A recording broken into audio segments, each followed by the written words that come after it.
Good night साथीहरू। ल है, मेरो चाहिँ आज यस्तो छ, श्रीमतीले मजाले खानापिना बनाइदियो।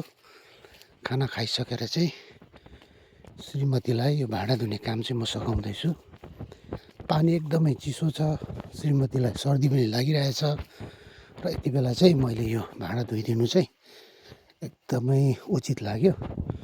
मलाई चुल्हा चौकाको काम चाहिँ केही पनि आउँदैन, पकाउनु चाहिँ म कहिले पनि गर्दिनँ, तर यसरी भाँडा चाहिँ धुनु सक्छु। कहिलेकाहीँ श्रीमतीहरूलाई काम सघाउनु चाहिँ राम्रो हो, तर धेरैजनाले चाहिँ केटा मान्छे भएर भाँडा धुनु हुँदैन भन्ने गर्छ होइन। तर खोइ किन हो, मलाई चाहिँ राम्रै लाग्छ, म चाहिँ धुन्छु होइन। श्रीमतीहरूले कति परिवारको लागि कति दुःख उठाउँछ, बिहानदेखि बेलुकीसम्म काम गरिराखेको हुन्छ भने हामी हस्बेन्डहरूले कहिलेकाहीँ यसरी भाँडा धोइदिनु, लुगा धोइदिनु, यो कामहरू गर्नु चाहिँ ठिकै हो जस्तो लाग्छ मलाई चाहिँ होइन साथी हो। कि म गलत हो कि मलाई चाहिँ सही लाग्छ। यो भिडियो बनाउनलाई मात्रै चाहिँ होइन, अरू बेला पनि म यसरी नै भाँडाहरू धोएर श्रीमतीलाई सघाउने गर्छु।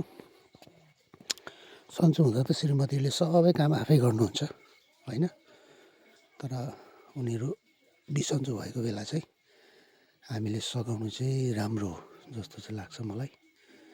त्यसै कारण आज चाहिँ म यो बेलुकीको समय खाना खाइसके पश्चात चाहिँ यसरी भाँडा धोएर म श्रीमतीलाई सहायता गरिराखेको छु।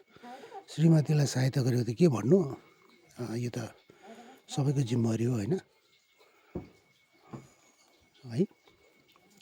यो भाँडा धुनु, खाना बनाउनु, लुगा धुनु चाहिँ श्रीमतीको मात्रै काम चाहिँ हो जस्तो लाग्दैन। हामी सबैको काम हो, परिवार भएपछि सबैले सबै काम मिलेर गर्नुपर्छ होइन साथी हो। त्यस्तो लाग्छ मलाई चाहिँ। हजुरहरूलाई कस्तो लाग्छ है? ल, पानी चाहिँ साह्रै चिसो, आम्मामा यति साह्रो चिसो छ कि बाफ्रे बाफ्रे बाफ्रे चिसो। यस्तो चिसो पानीमा है घरको आमाहरूले चाहिँ सधैँ धुन्छ भाँडाकुँडा है, कति गाह्रो हुन्छ होला